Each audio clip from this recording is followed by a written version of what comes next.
Hello everyone, I just wanted to give you a quick review of behavior referrals in Infinite Campus.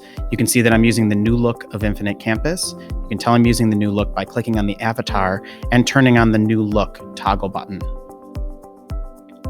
When you're ready to enter a behavior referral, you just click on Behavior Referral. You click New to start a new behavior referral. Anything in red on the screen must be filled out. For the most part, you will leave discipline the way it is, and you will change the date if it's not the current date that the incident occurred, and change the time as appropriate.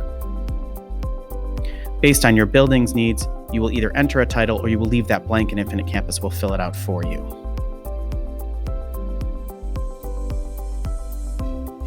You can include a context for where it occurred, before school, after school. You can choose one of the items from the drop-down box. And then you can enter more specifics about the context, before first period or after a certain class. And then you can include a location. There's a drop-down box including many common locations across the building.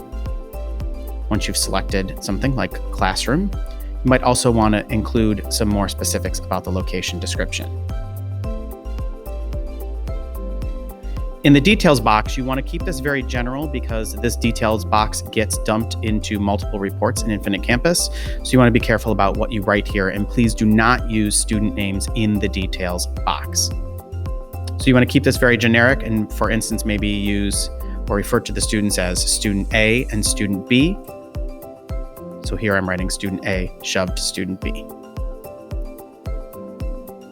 Now I'm ready to add specific participants and include student names. So I'm going to click the Add Event Participant button at the bottom of the screen. I'm going to choose an event type, choose the event type that best fits what occurred from the list of choices. Here I'm going to choose physical confrontation. And then at the bottom there, I'm going to start typing a few letters of the student's last name to help Infinite Campus search for the student name and associate it. Here I'm going to use a generic student that doesn't really exist in the building. I'm going to click on that student name to add it. And now in this details box, I'm going to be specific about what this student's relationship is to the incident. So here I can include the student name that I've just chosen. So here I might say that student HM shoved another student in the classroom.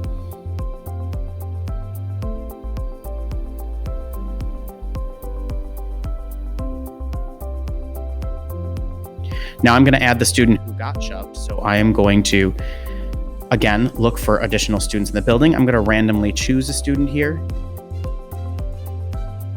Again, you just need to enter a couple letters and then click search, and it'll bring up the whole population of the building.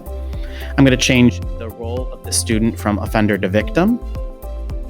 You'll notice that Infinite Campus automatically copied what I wrote in the previous details box. So all I have to do is remove the name of the previous student and include the name of the current student in there. So notice I'm removing student HM's name and I'm including Braden's name here. If there's additional parties, I can also include those. You can also include school employees or staff members if they're somehow involved or if they're a witness to the incident. When you finish this box, you click Save Draft. Notice it populates the referral box at the top, and you'll notice that your physical confrontation is listed there with the students associated with that incident.